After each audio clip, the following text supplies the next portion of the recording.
if you think of like, I'm very much I'm not a free market absolutist, but I prefer an unfettered market where it's allowed. I also completely concede you need to have regulation and you need to keep an eye on people, otherwise they'll form cartels a la Adam Smith and all that sort of thing.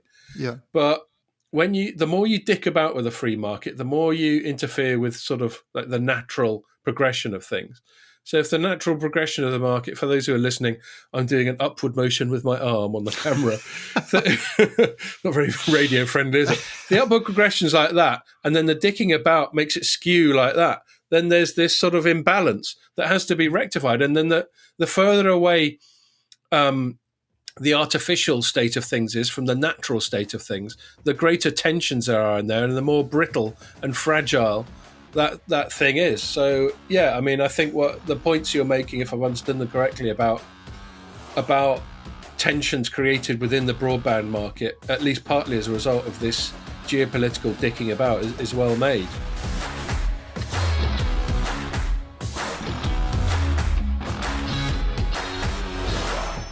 Hello and welcome to another Telecoms.com podcast on a very cold week here in the UK. We've had record low temperatures, haven't we? Yeah, well, apparently minus 20 I read in some parts of the country, although it didn't get that cold Scotland. in London. Got down to about minus 2 or 3, I think, one morning. Okay. Are you still going for your 6 a.m. runs? I am indeed. Damn, man. That is dedicated. Yeah, it's that not must pleasant hurt when you get out there. Yeah, I don't mind the cold so much. I don't like it when it's windy or wet, which it hasn't been too much. But right. I don't mind it when it's just cold because within a couple of minutes, it kind of wakes you up, and then you're warmed up anyway. So fair enough. Do you like the way I talk about it, like I'm getting up at 6 a.m. and going for a run? Yeah, you just warm up, don't you? So anyway, well, good for you, and that's why I'm fat and you're not. Mystery solved. Okay. So yeah, that's it really. Other than that, we're just biding our time, as we were saying just before we started recording it. In the middle of winter with everything locked down, it just feels like you're existing. It does. Yeah, I'm going to start doing little tallies on the wall, like people who are in prison and that sort of thing. We've only got 10 days until we get our update on back to normality, hopefully. It's just what you said, isn't it? The 22nd he's supposed to be presenting his roadmap. No, I think it might even be Monday, actually. I think 15th is when they're going to have a little thing, because they'd said that maybe we'll let the kids go back to school 3 weeks after the last old person's got vaccinated, which they thought might be by the 15th. Yeah. There's still time they're going to keep shifting the goalposts. Sorry, go on, what? There's still time for you to go out for a run, Scott. yeah, I'll do it tomorrow, mate. There's lots of things scheduled for tomorrow in my life. Yes, I mean, everyone wants kids to go back to school. My kids are going mental. They're probably stir crazy. Yeah. So it's got to be done. Anyway, so what are we going to chat about? A bit of a geopolitics special this week, I think. To be fair, even the news has been quiet this week. I've been scratching around every morning going, what the hell am I going to write about? I generally, a little sort of insight into the editorial process, such as it is things for me are generally filed as definites, possibles, an emergency list. So something comes in that you definitely got to cover, Microsoft buys Huawei or something, then that's a definite. Possible is most things where you're like, okay, yeah, that's all right. It's not rocking my world, but it's worthy. It's either very telecoms-y or just of sort of general interest. And an emergency list is like where you wince and you're like, oh God, I don't want to cover this, but if there's fuck all else, I'll have to. I'm obviously not going to say Howard Watson cuts himself shaving, that sort of thing. Yeah, or some really obscure, like company A makes a bit of money, or launches a product that does something not very exciting, or something like that. And it's been a bit of an emergency list week, to be fair. So it has been quiet, Maybe if people are inclined, they can go onto the site and see if they can guess what's the emergency list. I think it normally comes over in my tone. I'll go opening paragraph, expanding paragraph, quote paste, concluding paragraph, out the door in half an hour, time for a beer, when I'm dealing with one of those. So yes, but there was some interesting stuff. So you really put your back into a piece looking at the broadband sort of fixed access market, making some really good points about, I guess, how little discussion it gets compared to the radio access market. Yeah, I mean, I it's been interesting me for a while actually, and it's it's notable. There's a huge amount of conversation, obviously, about 5G at the moment. It's almost all we hear about when we talk about telecom, and very little attention gets paid to broadband. And I was sort of thinking to myself, hold on. Yeah, go on, Scott. Sorry, I was going to launch into one of my monologues then already. Well, exactly. I could sense it. So that's what we're going to talk about in a sec. Yeah. Oh yeah, we haven't even done the intro. Okay. Yeah, exactly. Trying to wrestle back control of the podcast from you. Then we're going to talk. Our most read story this week was one written by Mary. She keeps getting the most read story. They're going to replace me with her, I think. Which was about Ren Xiangfei. I think you pronounce his surname, something like that. Wei taught me once. So ask me. And he's the founder and CEO of Huawei, and he's gone quiet for a while, but he finally came out and spoke to the press, presumably timed to coincide with Trump clearing off. And he's kind of hoping that Biden might chill a little bit with all the sanctions and all that. So we should talk about that. And then we're going to finish talking. I've written a couple of times this week about a global semiconductor shortage, which is brought about in part by what the Americans have been doing to Huawei.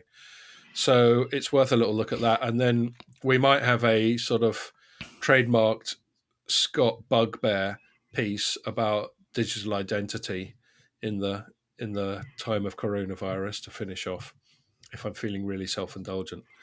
So just to remind you that if you're watching this on the site, you can also watch it on YouTube and Facebook. And if you're listening to it on iTunes, you can also listen to it on SoundCloud and Spotify and loads of other podcasting platforms. I kind of forgot my script there. I should write it on top of my computer.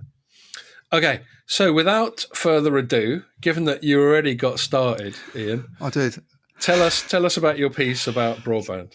Yeah, so I mean, 5G, which is sort of how I got to thinking about it, is, as I say, it's kind of, it sort of dominates the conversation, I think, at the moment, and yet it's not really a very critical technology at the moment, is it? I think everybody would agree. If you kind of switched off all of today's 5G networks, the world would carry on, and most of us would cope. Yeah, well, that was a point. Yeah. I don't know if you remember. I think a couple of weeks ago we chatted about all this stuff to do with political pressure for UK operators to offer mobile for free. And I was just like, isn't everyone on Wi-Fi nearly all the time? Well, exactly. So this is the thing, I mean, it's more than 5G, obviously mobile, but the focus has been on this technology that's only just being rolled out. That's still used by a relatively small number of people now. Okay, in the future it might be very important, and it probably will become the dominant standard in the next few years. And who knows what it could be supporting and how important all of that infrastructure could be. But the fact is, in a pandemic, where most of us, in Europe certainly, and in a lot of other markets as well, are now working from home, doing most things from home, actually, educating our kids, ordering shopping, watching movies. All of this is going over fixed broadband connections. It's not going over, certainly not going over 5G, and it's probably not even going over 4G or 3G networks. And yet the fixed broadband seems to get really little attention, and the whole debate about what vendors to have in 5G and how concerned we should be, I guess, about levels of consolidation in that market, and a lot of the chatter about Open RAN. I started to think, well, does anybody sort of think about some of these issues when it comes to fixed broadband? So I spoke to a couple of analysts, and they both sort of said, you're right, it is very, very skewed. And then I managed to get some data actually from Ondia, which is one of our sister companies, about the market distribution and who the big players are. And it's amazing. It's just as skewed basically as the RAN, as the radio access network, the entire market for broadband access equipment. So things like OLTs and ONTs and all this fiber equipment. I think it's optical line terminal and optical network. I don't know, but it's basically the customer premises equipment and the stuff that you put in the central office. And the whole market for this in the third quarter of last year was 3/4 of it was in the hands of 3 companies. So, you talk about this oligopoly that exists in the RAN with Ericsson, Nokia and Huawei. And, if we remove Huawei, then we should really be worried because all of a sudden we've got this Nordic duopoly left. Well, the 3 big players that are there in broadband, 2 of them happen to be Chinese. So the biggest by far is Huawei. It's got 40% of the global market. I'm just looking at your pie chart. Yeah. Well, it's Omdia's pie chart, but okay. And then ZTE is also pretty big. It's more significant perhaps than it is in radio with a 12% share. Yeah. And then you've got Nokia as the other big player with 23%. And the rest of it's very fragmented. But even within that remaining 25%, there's another Chinese player there, FiberHome, I think has about 6% of the market. So the point is, if you were to do a similar thing in broadband access that you've done in 5G at the moment in some countries, you'd be left with say, Nokia. No, let's not have high risk vendors in the network, you'd be left with Nokia. And I thought, well, this sounds very interesting. Adtran's got 3%. Let's not sell them short. I saw you wrote that up this week. I just couldn't quite get around to it. Well, anyway, the Adtran article I wrote was linked to this one, actually, this bigger piece I wrote. Well, it's a very linked issue. Because I felt a bit bad for not writing it up. I was just being lazy because it just got a bit technical. It's technical, but it's interesting because the UK really is one of the only markets where it's come up, I think. And, there's been a lot of attention in other bits of Europe on 5G and should we let Huawei in? And the only country really that I'm aware of, and one of the analysts I spoke to kind of agreed with me on this, where fixed has really been mentioned as well and has been part of the conversation, is the UK, where, if you recall, Scott, we both wrote about this last year, but back in January 2020, when they were first sort of introducing these restrictions, it was a 35% cap on Huawei and ZTE in the radio access network. And exactly the same level got applied in fibre as well. Full fibre networks, it's the same cap that a network had to have. You can't have which makes the point that they consider fibre to be a matter of security concern as well. Exactly. So it does make that point. And then you think, well, hang on a minute. A few months later, all these rules were tightened up even more, and we ended up with a complete ban, basically, on Huawei and ZTE in the radio access. Not at the moment, but in the next few years, they will have to have these companies totally excluded from the 5G market. And yet they didn't do the same thing in fibre.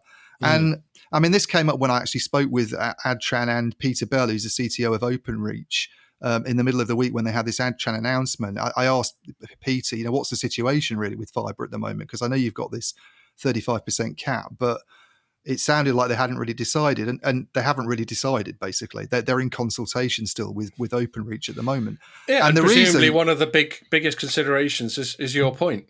Well, and they've written it themselves. So there's a blog that was written by a guy called Ian Levy, who's technical director at the National Cybersecurity Council. So the NCSC is one of the sort of important bodies that's been looking at all of this and fretting about Chinese vendors and how big a role should we let them have. And he basically said in his blog, this is last year, that one of the reasons they hadn't been able to do what they've done in 5G is this is his wording. There's only one other scale vendor in this sector, which is a clear reference to Nokia. And then he went on to say, and as we said before, scale means big. Scale means big, yeah. So basically able to meet requirements, I think, is the implication. And then he went on and he said, as we've said before, over-reliance on any one vendor is bad from a security and resiliency point of view. So the reason they're a bit stumped about what to do is because if they go ahead and say no Huawei and no ZTE, which I don't think figures anyway, but no Chinese vendors, your only big player is Nokia. You're ending up with, you don't have a Nordic duopoly there. You've got a Finnish monopoly, essentially, left in the network. Now, BT's obviously was thinking about this even before this was announced and had done this deal with Adtran to bring them in. But the question about Adtran is, can a player with only 3% of the market, and I think about 2,000 employees, really, and this is a comment from an analyst who I don't think really wanted to be quoted on this point, so I'll respect that and keep them anonymous. But they said, can they meet OpenReach's deployment schedule and its production schedule and provide the support? And that's the big question. This is obviously why the government is not prepared at this stage, or it's still in consultation. It hasn't come out with a final decision. And I think what they want to know is, can Adtran scale up? Can it do what it says it's going to do? Can it step up to the challenge and come in and support connections on a wide scale and be a kind of dependable second player. So if we apply your pie chart solely to the UK, and say that Adtran has got 3% of the UK market. Well, it turned on its first connection apparently this this week. That's the thing. Which is obviously more than one house, isn't it? It's going to be a few. But the point is that that OpenReach isn't prepared to say at this stage. Yeah, so can it go from 3% to 25%? I mean, that's exactly. A ramp, isn't it? OpenReach's network, just so we know where we stand, they're at about 4 million properties at the moment, their full fibre network. And they're planning, if all goes well, to try and get to about 20 million by the mid-2020s. So if you think where Huawei sits in that, even with a 35% cap, they can't be in more than 7 million properties. And the rest of that pie is then going to have to be split up between Nokia and Adtran. And then if the government does decide, well, actually, we don't really want Huawei in the fibre network at all, and we're convinced that Adtran can be a dependable second player, then there's a huge slice of business there for that company. It's a massive deal for them. I've got a simple solution. The government should just come up with an initiative that says we reckon that this needs to get sorted, and then it will, because that's how it works. Trust. They're good at that, aren't they? Intervention. They'll have a little report going, no, this isn't good enough, and then lo and behold, everything will get sorted. Yeah, but the UK is a sort of stepping off point to my sort of bigger point, which was this is something that I think could start to get attention in, and why hasn't it had attention? I guess and you made the point yourself of if there wasn't a worry about security in the fixed network, then why would this 35% cap have been introduced? And Howard Watson, the last they've had this string of parliamentary sessions, haven't they? Q&As with various people from the telecom industry in the UK recently to try and decide what to do about the 5G network, and they talk about Open RAN and all these things. And he actually got asked about the fixed line stuff back in January in one of these, and he's obviously desperate to not have Huawei excluded entirely, in the same way that they were lobbying not to have it cut out of the 5G network, because the cost implications. Yeah, I don't think the costs would be as bad. A lot less money gets spent on. I know we talk about how expensive fibre rollout is, but what you've got to remember is that most of the cost comes from actual civil engineering, the boxes and the equipment itself, and the actual fibre itself. The actual products themselves. Less money spent on that than it is on radio access. Because I should know this stuff better, but presumably you've got your great big expanse of fibre. And then you've got gizmos at either end of it. It's the gizmos at either end that are what the vendors are supplying, basically. So it's not like you're ripping out fibre from the ground and stuff like that. As far as I understand it, it's and this is why I think when BT said that this cost of a Huawei swap out would be about 500 million, and most of that cost was actually on the mobile side. It's not. This is to comply with a 35% cap, so arguably they don't really need to do anything on the fixed line side anyway, potentially. I don't really know how much of the network Huawei accounts for and how much Nokia accounts for. But even if they did have to take all of it out, I don't think it would be as costly as a sort of mobile swap out. But it would still be disruptive. It would still slow them down. And they're trying to meet these targets. They've got a lot of competitors coming along at the moment trying to be, people like City Fibre and Virgin Media have obviously got big broadband plans to be active in that market. And so he was, he's desperate not to have another sort of ban imposed in a different domain. Yeah, and then there's the question that you've been raising. Even if they do it, what do they replace it with? Yeah, exactly. So they're going to be a Nokia monopoly, or do we ask Adtran to suddenly produce 10 times more gear than it's used to produce? Yeah, and I think what BT would want to do in that situation, I think what it's going to have to do anyway, is have Adtran playing quite a big role. I don't think it's the idea is to have Adtran there as a bit part, but I think this is why the UK hasn't moved more aggressively on the fixed line side. But I mean, just coming back to the points he said, he made a couple of comments which I quoted him on in this parliamentary debate. He said, we do believe, this is Howard Watson, we do believe that fixed has a lower risk profile than mobile. And I'm not entirely sure why that's the case, because he didn't explain it. But then he said, and please remember that it's only in the access part of the network. In the core of the fixed network, we have no presence from high risk vendors. Well, two things I'd say about that is, first, I'm not sure the government agrees with him that it's a lower risk profile, because as you say, why would they have imposed a restriction in the first place? And secondly, the point about access and core, well, we heard the same thing in mobile, didn't we? And it didn't stop the government from banning Huawei they tried in the 5G round. It's exactly the same point, to recap, they tried the old we can cordon off the high risk bits, and we think we can manage it at the edge or whatever. Yeah. And then they went, no, actually we can't. Yeah.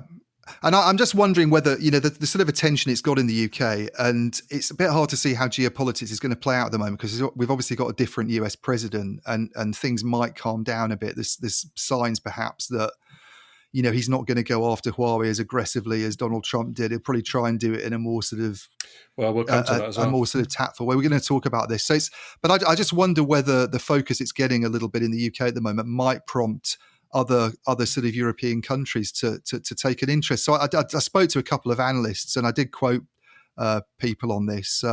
Julie Kunstler, who's a senior principal analyst for Omdia, she was saying she thinks some of these smaller guys, so the likes of Adtran, there's another company called Calix in the US, and there's an Eastern European player actually called Iskratel, which we see at trade shows occasionally.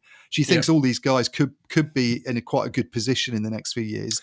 Partly because the PON market's doing well. Iskratel, actually. They're quite big on connecting the unconnected. Well, they're quite interesting. I mean, I think partly it's because the sort of market for next generation PON equipment is poised to do quite well anyway. But she said part of it's also because some of these operators have said in the future, we're not going to use Huawei as much. And then at Del Oro, which we talk about quite a lot on these podcasts because they've got very good sort of market share information. Yeah. They're sort of trusted by the vendors. I chatted to a guy there, well, I had an email exchange with him, I should say, called Jeff Hainan, who's a vice president and very much their sort of fixed guy. And he said to me, he sort of agreed with Julie. He said, I think you'll see more countries and operators in Europe begin to reduce reliance on Huawei for fixed broadband infrastructure, but it's probably more likely to be a sort of gradual replacement rather than that big bang that you've had in mobile.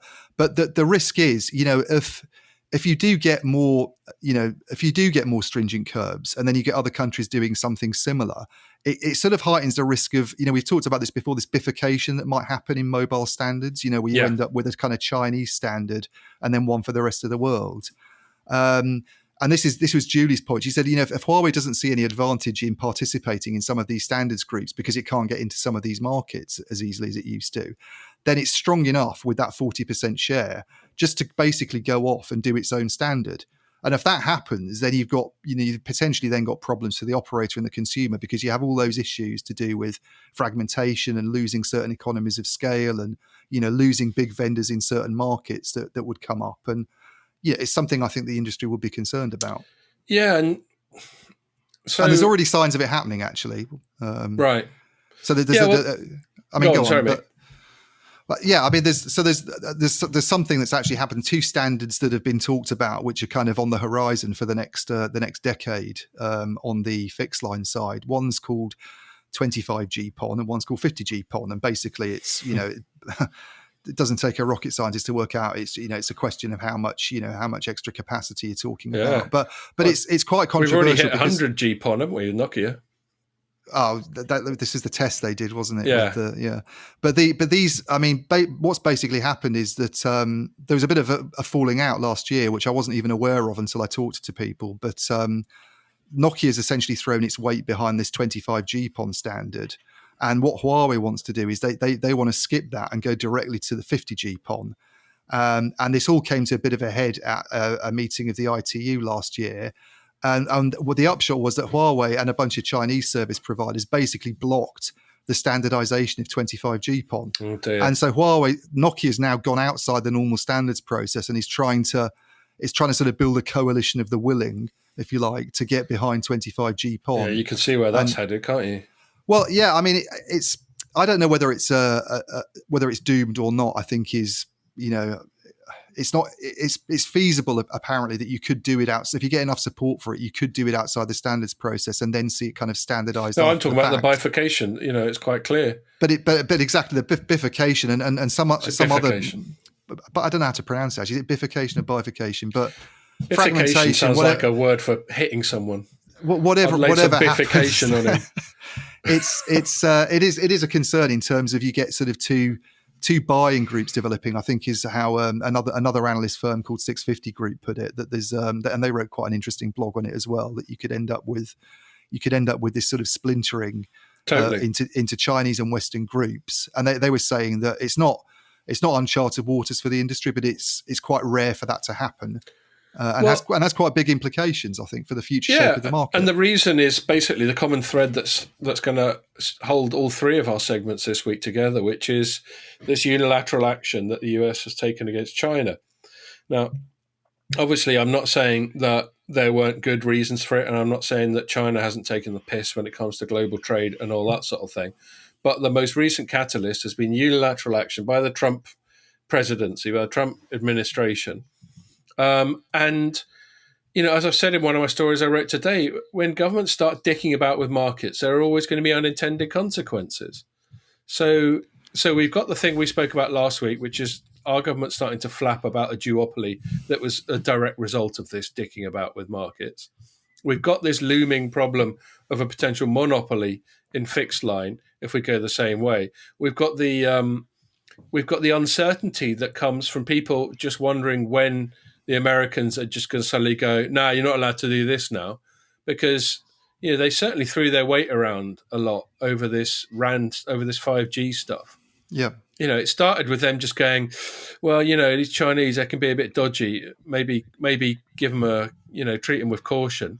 And then before we knew it, they were going, right, do what we want, or you're cut off from all intelligence alliances, and we're basically going to treat you like a pariah. And so people are perfectly entitled to think, well, when are they going to do that about something else, whether it's fixed line or whatever? Yeah. And so that's going to create all these problems. And you can't blame Nokia. They're going, okay, well, one way to resolve this uncertainty is to not rely on global standard. And then you get Huawei or whoever retaliating, going, all right, if you're going to be like that, then we're going to fuck with the standardization process. And so this is what always happens. Is if you think of I'm very much I'm not a free market absolutist, but I prefer an unfettered market where it's allowed. I also completely concede you need to have regulation.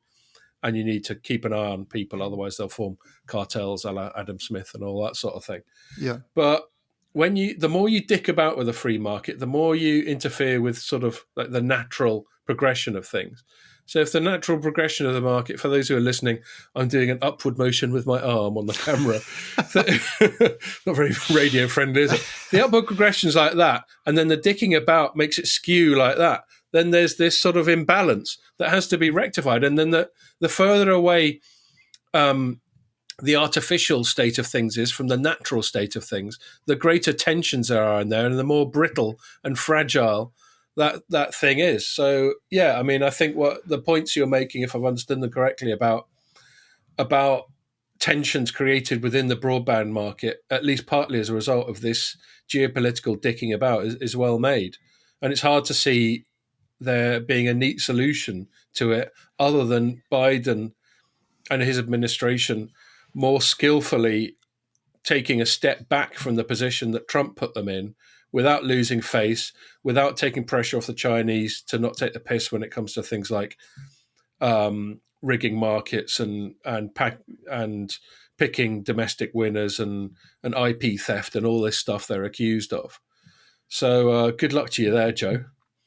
Yeah, he's in a difficult situation, I think, really, because he's come in after someone who was obviously very aggressive in his dealings with China and questions about the manner of that campaign and how it was all done. Really, I don't think it was necessarily trying to do something about China so much as the way that the Trump administration went about it. But I think for Biden, he wants to send out the message that he's tough on China as well, clearly, because I think things have gone too far now for him to sort of go, oh, actually, we feel that we can sort of reset the clock and everything can be friendly and jolly again, and let's put an end to some of this stuff that we've done on the entity list.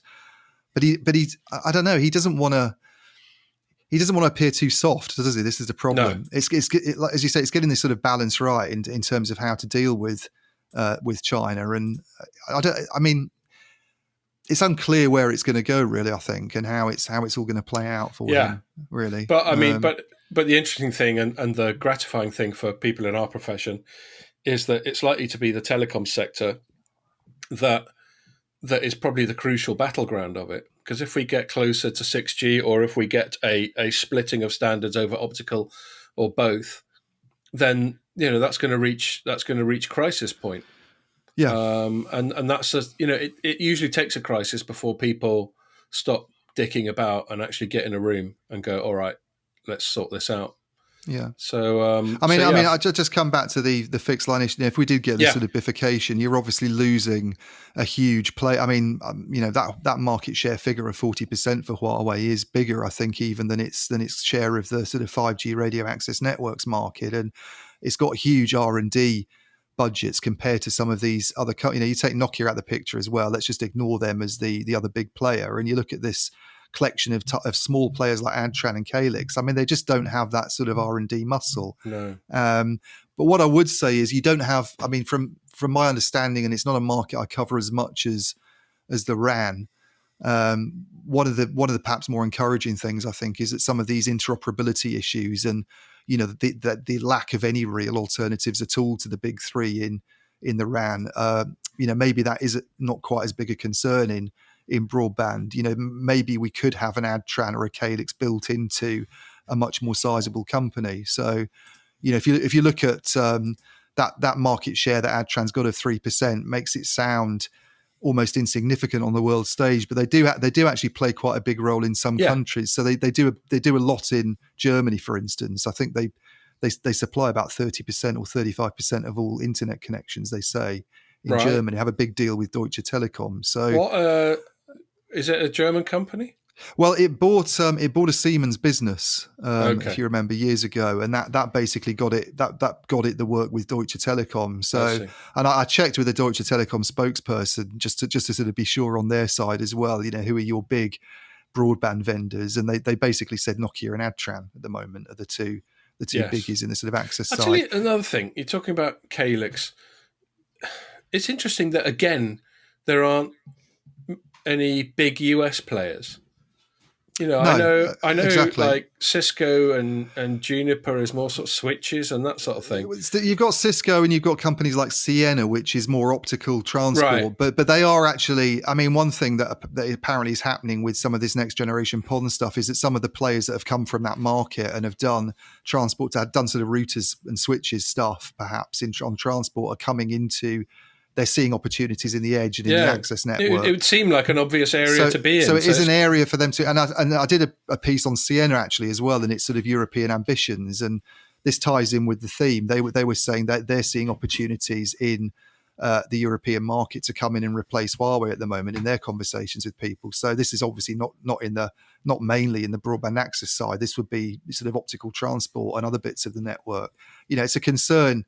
The issue of having Huawei in your network is obviously a lot more than just the radio access side and the mobile core. There's a lot more communications infrastructure in place, and this brings me back to the starting point, which I just find it slightly bizarre in a way that there's been all this attention on 5G, all this press attention, and these other domains where Huawei's incredibly strong just seem to have been totally overlooked, and And because the analysts agree because they're less they're less sort of glamorous and glitzy. I suppose there's less money spent in those areas. I mean, the radio access network is where a lot of the capital expenditure goes, but it doesn't mean. I mean, the whole security issue. And you made the sensible point. Well, if there wasn't a worry about the fixed line side, then why would the government be looking at it in this way in the UK? Yeah. Why would it have introduced that 35% cap in the first place? So. This is, you just think that some European networks have a lot of Huawei and a lot of ZTE in them, and we don't really know at the moment where the geopolitics is going to go and how it's going to play out under Biden, but there's certainly potential there for a lot more upheaval to happen. Yes. Well, so that, talking about where things are going to go with Biden sort of makes for a segue. In fact, one thing I'm going to mention before we talk about our most read story of the week is something that hasn't been published yet, but I'm just editing. Our China correspondent, which of course he isn't. He's the head of Telecoms.com intelligence. But I call him our China correspondent's tongue in cheek. Yeah, because he can read Chinese and I can't. So he's definitely more of a China correspondent than I am. Yeah. He keeps himself busy when he's not managing the commercial content side of things, which is his day job, and occasionally appearing on the podcast. He keeps himself busy, often writing more long form stuff, a bit more like what you're sort of specialize in, or at least do a lot of for like reading.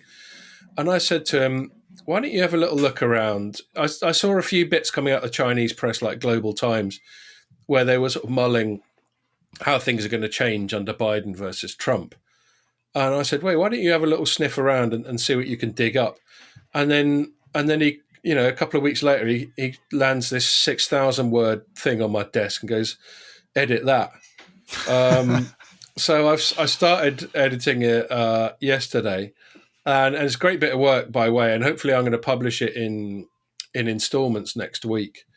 And the bit I've read so far is him just sort of talking. It's not particularly telecoms-y, but talking back to how it was, the last time the Democrats were in charge, or the last two times, i.e. the Obama administration and the Clinton administration, and how they're always much more into globalization. And if we're all part of one big sort of interconnected global world, then we'll all sort of get on.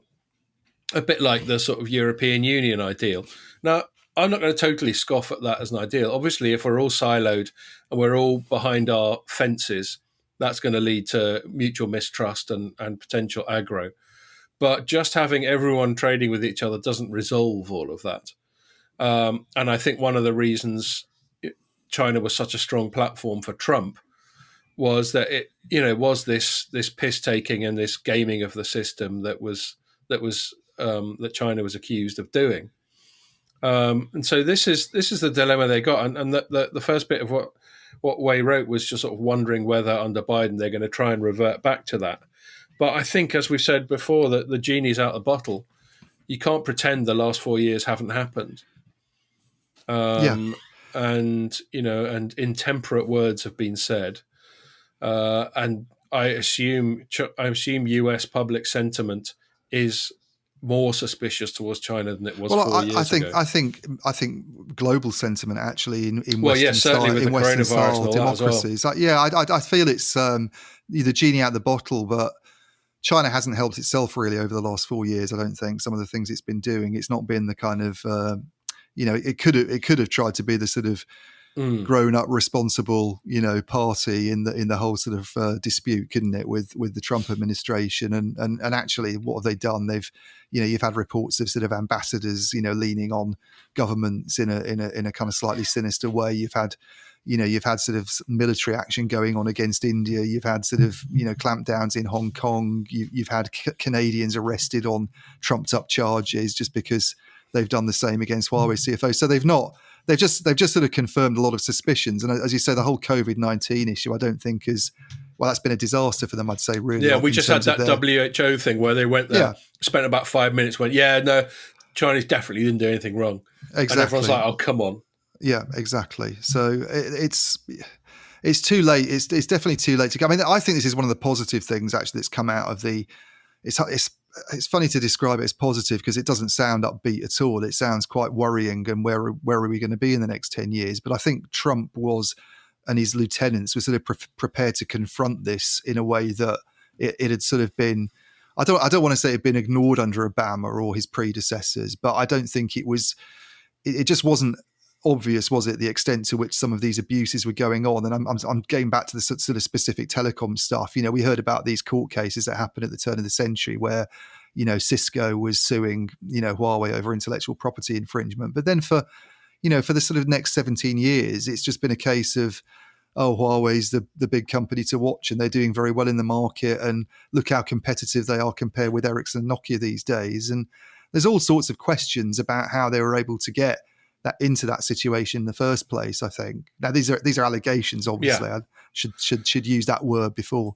I didn't write it up this week because it's happened so many times before. But yet again, Huawei sort of launching legal action against the FCC in the States because of unilateral action taken with no evidence. And I'll always defend Huawei, not because it's Huawei, but just because you have to have a principle of due process in law. Otherwise, there's no law at all. Totally, but there's certainly a lot of charges that they've not done a very good job so far of kind of deflecting, and there's a long list, and even when it comes to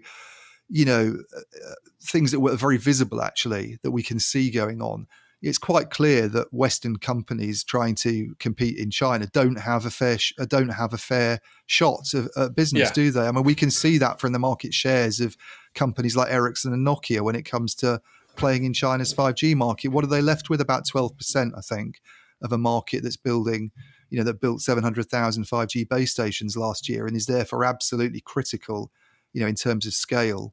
And they're almost, I wouldn't say shut out, because just on that 12% alone, Ericsson's been able to grow sales. But it's not, European countries have been very open, arguably too open to Huawei. Its critics would say too open to it in terms of allowing it to come in and compete for business. And, until Trump came along, and have a big slice of the market with operators. And that's never been reciprocal in China. And I think unfairnesses like that probably just got ignored for too long, really, and they raise all sorts of questions about about the world order and about how we really should treat China. If it doesn't want to play fair, then how do we respond to that, and how do we deal with that? And this is what Joe Biden's got to think about now, I guess. That's what he's got to. Yeah, and it's so convoluted, as you see, like in the comments section on some of my stories. People will pick a team. Some people will quite rightly point out, when China, and we've mentioned this before in the pod, when China is accused of favouring its own companies, they'll point out times where Western governments have done similar stuff. So it's all just a big mess. It always reminds me of that. There's a really funny bit in Blackadder, I think it's the fourth one, when it was an episode about espionage, and they referred to German spies, and they were like sort of filthy, weaselly swine fighting their dirty underhand war, and then they referred to our spies and they're like brave heroes, stout fellows, risking life and limb for Blighty. And this is happening all over the place. It's happening with politics. We were talking about, I won't get into it, but we were talking about this this Disney actress Gina Carano getting sacked for making comments that are totally equivalent to other people who comments that haven't got sacked for. So there's just these double standards absolutely everywhere, and it happens there.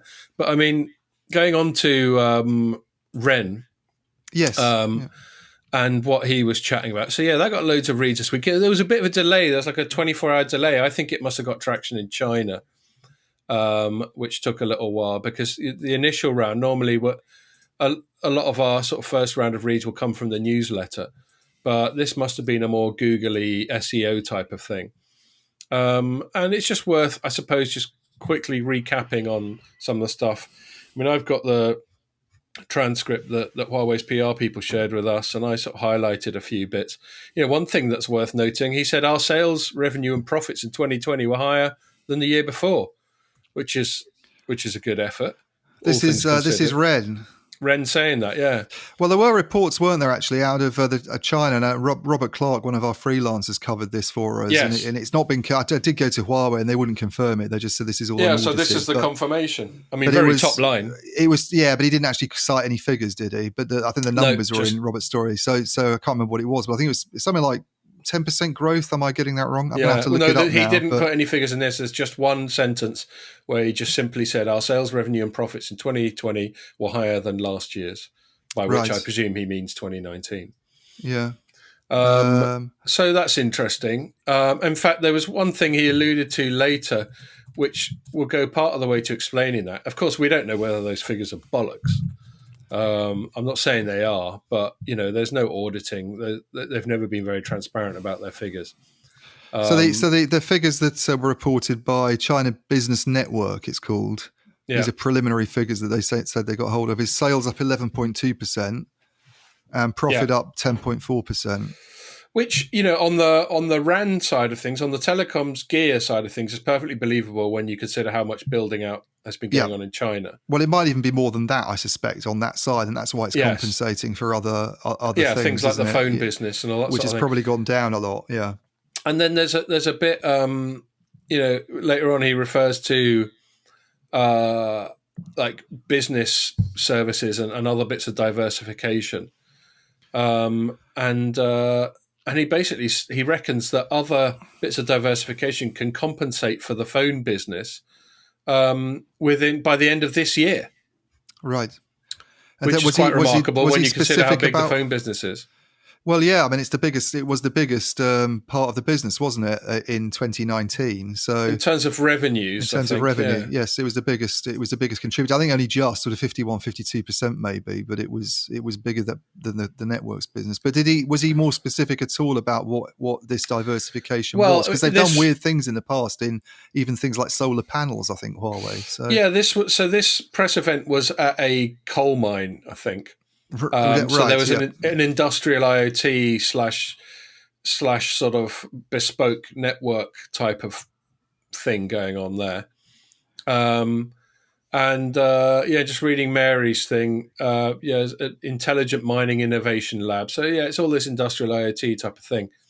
And then she wrote a paragraph just says the vendor believes the enterprise tech business will replace the revenues it's losing in its handset business.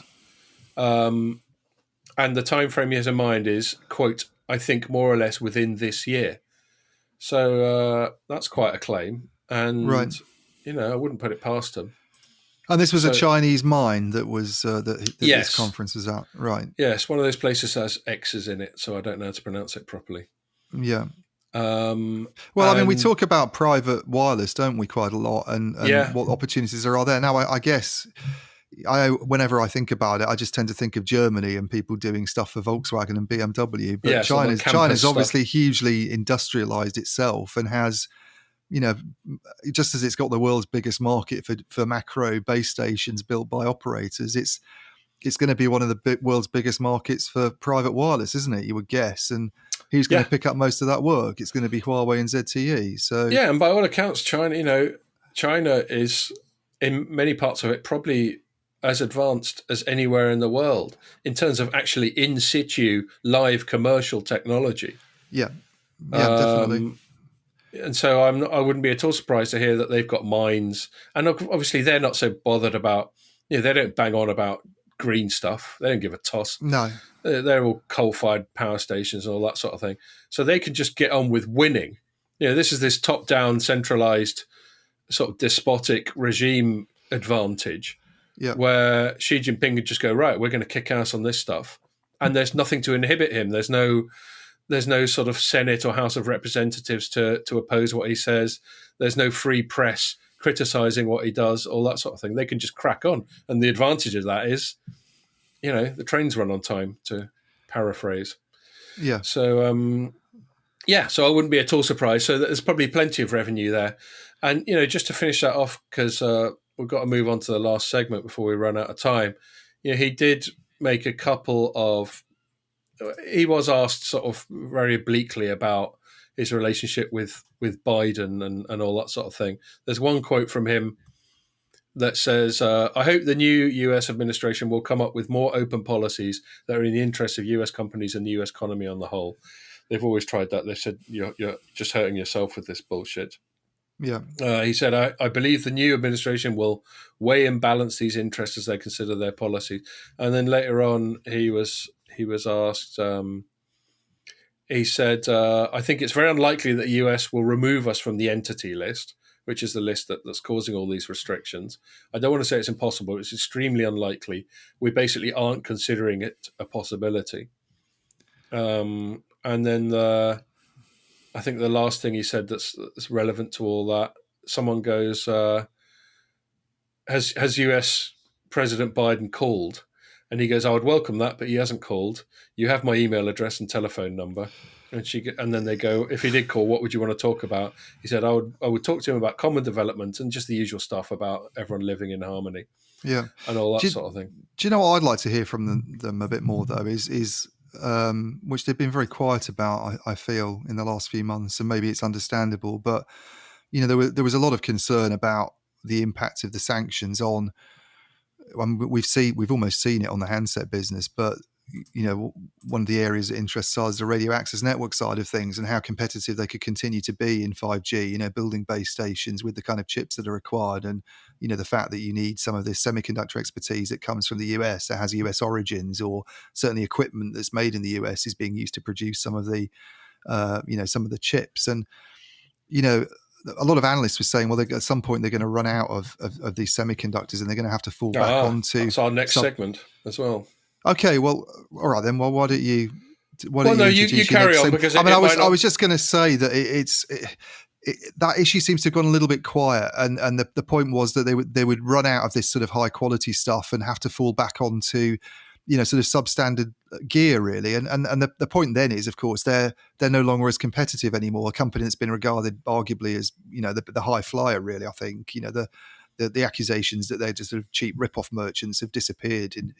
If we're going to be fair to them, they are really, really good at doing this stuff. And if they lose that reputation for quality and their equipment's perceived to be, well, it's okay, but it's not quite up to scratch, then that's just going to drive operators away from them anyway. So and they've been very quiet about that, what they're doing. And that was the pretext given for us changing our position last year on all the 5G stuff. It was, exactly. And they never really managed to reassure people that they'll be able to deal with that. And I remember a lot of analysts coming out who were chip experts saying, well, just developing this stuff yourself is going to take them years. It's not the kind of stuff that you can do in 1 year's time. So you don't just roll your sleeves up. No. And this is what I want. And I'm really interested today. It's a question for Huawei, but I very much doubt they'd have anything to say about it publicly at the moment. But where are they in that process, and what does it mean for things like 5G rollout in China? Even I mean, do we end up with a 5G deployment in China that isn't quite as good as it could have been because they can't get access to some of the technologies they need?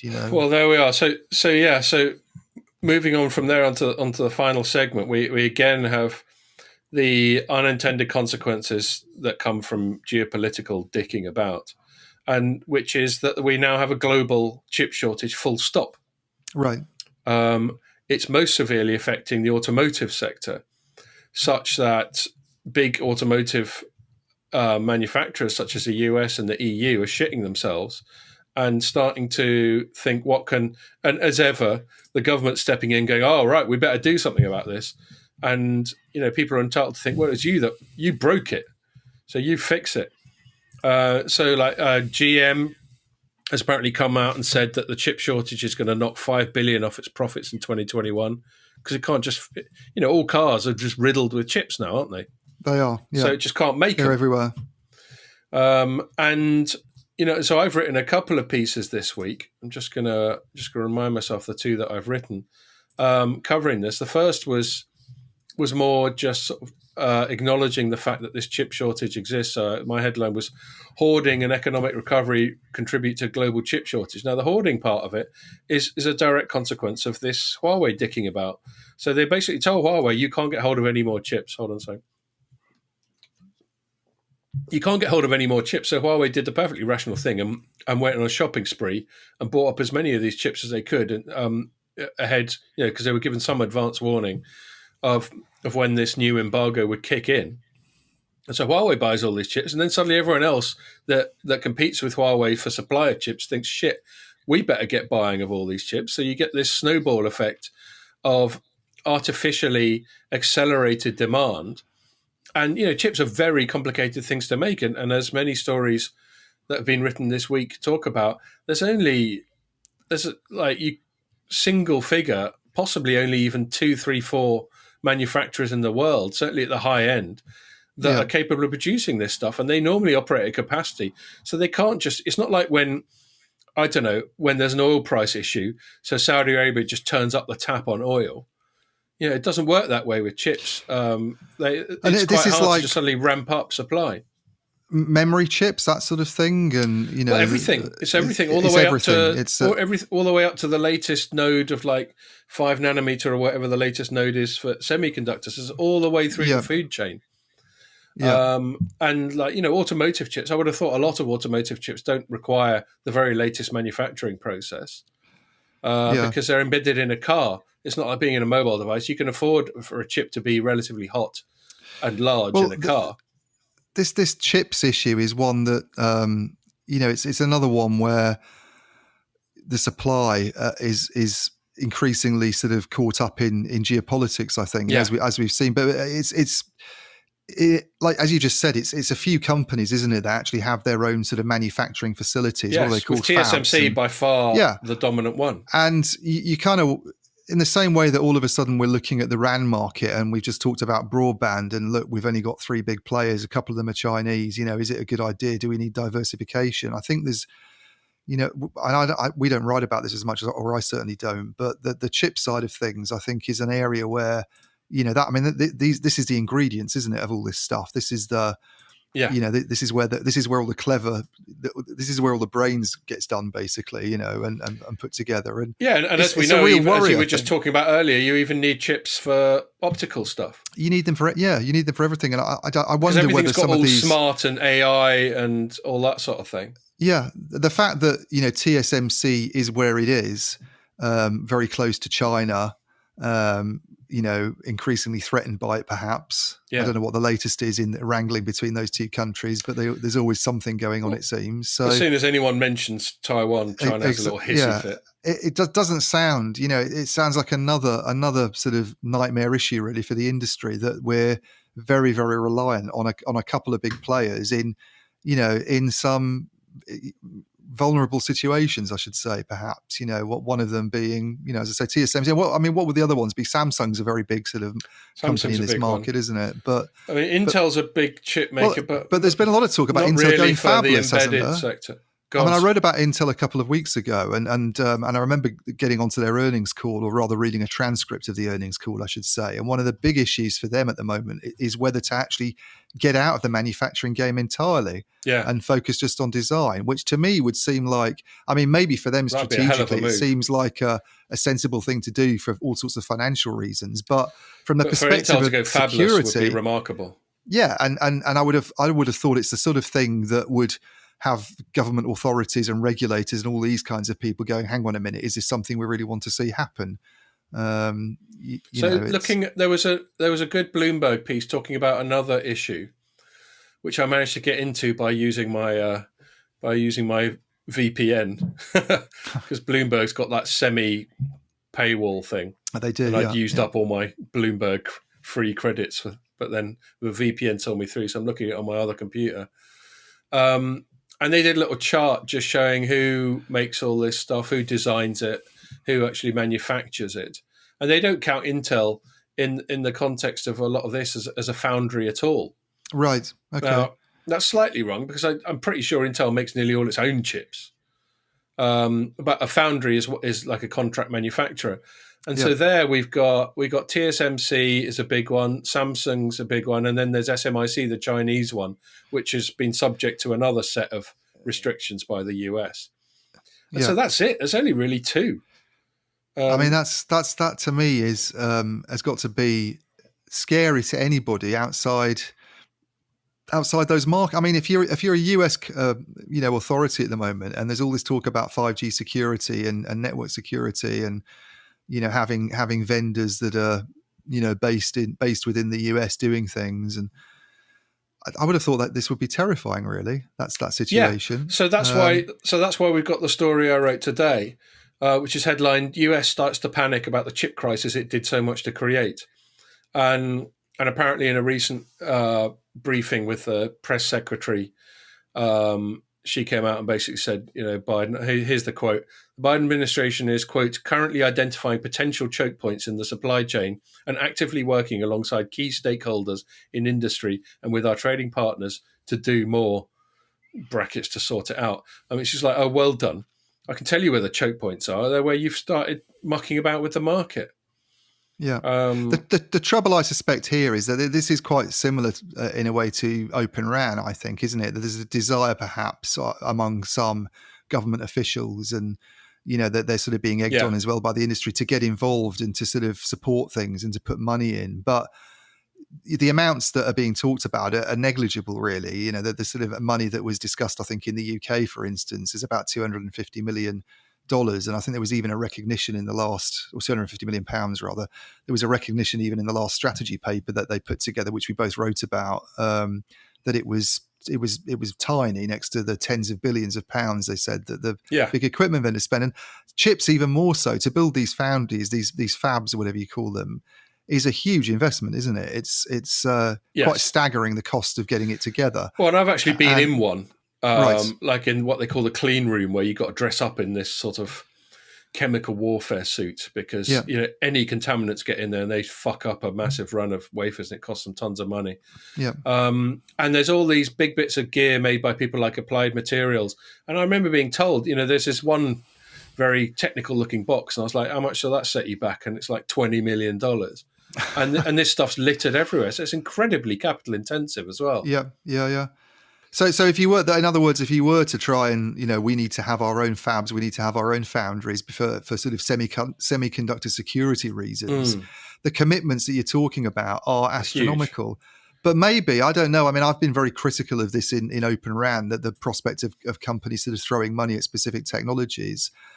I don't know. Maybe there's a stronger argument for it in something like semiconductors. I mean, maybe. Well, that's what the Bloomberg piece was about. That I had to use my VPN. I certainly think it's probably a better use of public money than 50 billion or 100 billion on a railway line.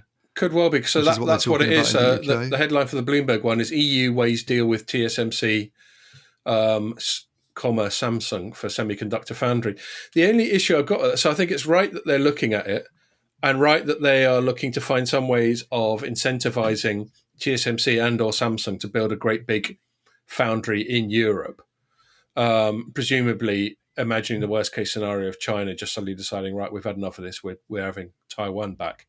Yeah. But, I still fear for that age-old problem if states try and get involved, if they just do anything other than just bribe them to come over here, and try and poke their nose in, then they're just going to arse it up. Yeah. So let's see what they do. But it hasn't been the case in. I mean, I don't know Intel's the sort of origins of Intel and the history of it are fairly obscure to me. But I did talk to somebody in the a guy called Andy Sellers, actually, who works for he's sort of strategic advisor to the government and the private sector on semiconductor issues, and he's quite prominent in that area. And he was talking about how TSMC became such a sort of big force in the first place, and was saying there was a lot of government support over there, right. And a lot of funding. And you look at the strength of the South Korean technology sector, when Korea was sort of being rebuilt after the Korean War and everything. I think there was a huge amount of public sector money that went towards, definitely, and a lot of American money that went towards that went towards that industry and sort of building up the yes. Samsungs and the LGs. So it can be done. It's just, it doesn't often get done very well, does it? Well, that's what I think we're looking at, perhaps to wrap that segment up, and the broader theme of this whole thing. I think we're looking at more and more state intervention in the technology industry, which will obviously include telecoms. More and more picking winners, more and more subsidizing for strategic reasons, and there are several reasons why I think that probably end up being bad. There's the balkanization or the biffification or whatever we were talking about earlier. Yeah, that's pronounce that's it. one reason. Now. That's one reason. No, I just think it's a funny word. Another reason is the bad track record of public sector picking winners and public sector getting involved in anything really, other than the basic functions. And then the third one is no one's got any money. Where are we going to get all this money to invest? We've blown it all on paying people to stay at home.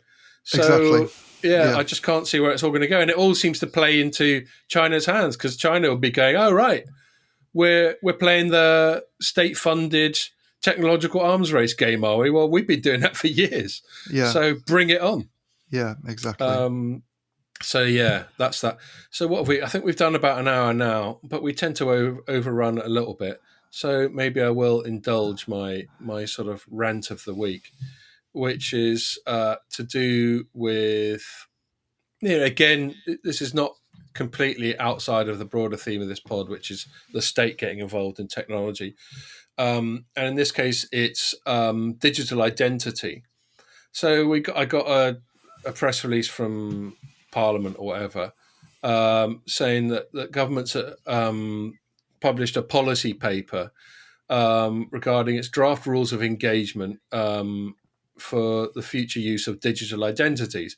So just to define the terms, a digital identity is creating basically a portable digital document that's considered as robust an affirmation of your identity as something like a passport or a birth certificate, whatever it is. And you can see how that would be an incredibly useful thing to have. If on our phones we've got something that's completely robust that we can use as the ultimate proof of ID, then then we wouldn't have to go through a hell of a lot of the bureaucracy and the mucking about that we do in order to, I don't know, for example, renew our passport or whatever, anything that requires some ID. Yeah.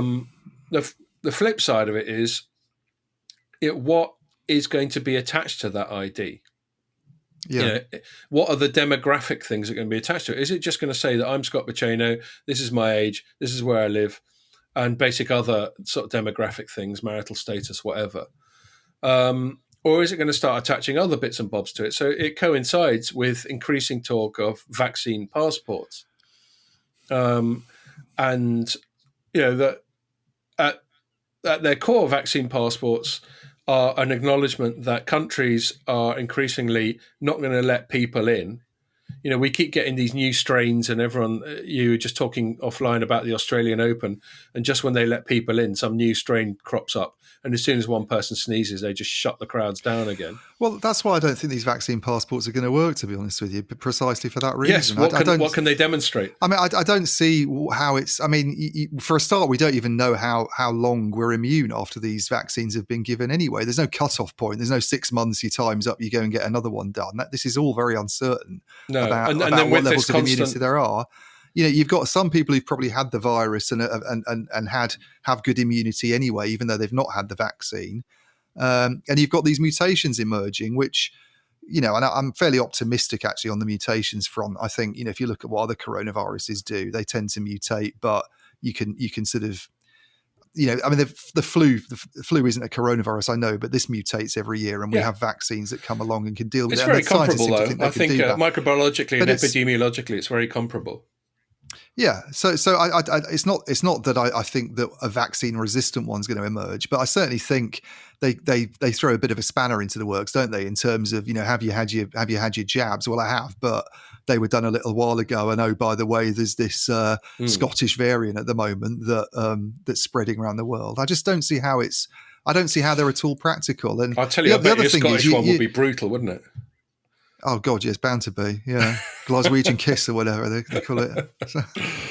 But I just think the other thing is, vaccine passports are all very well if people can. I mean, they're not all very well. I shouldn't have even said that. I'm very dubious about them. But I think one of the issues with them is the rollout of these vaccines is happening at a rate that isn't up to people anyway. It's not even a question of whether you want to get your vaccine done and you're sort of volunteering to step forwards and bear your arm. That's all very well, but I haven't been offered a vaccine yet. You haven't been offered a vaccine yet. We're going to have to wait a long time. Europeans are going to have to wait even longer, it seems, because of the situation. Then you've got people in some developing markets that might not get a vaccine until 2023. So what are we saying? That because they don't have this little bit of paper that shows they've had a jab, they're not allowed to do things that other people can? Well, quite. So that, like, my point about travelling, it's obviously the right of any country to attach conditions of entry. Like when I went to the Canaries over Christmas, I just managed to sneak in between various little windows of restriction. We still had to do a rapid antigen test and pass it.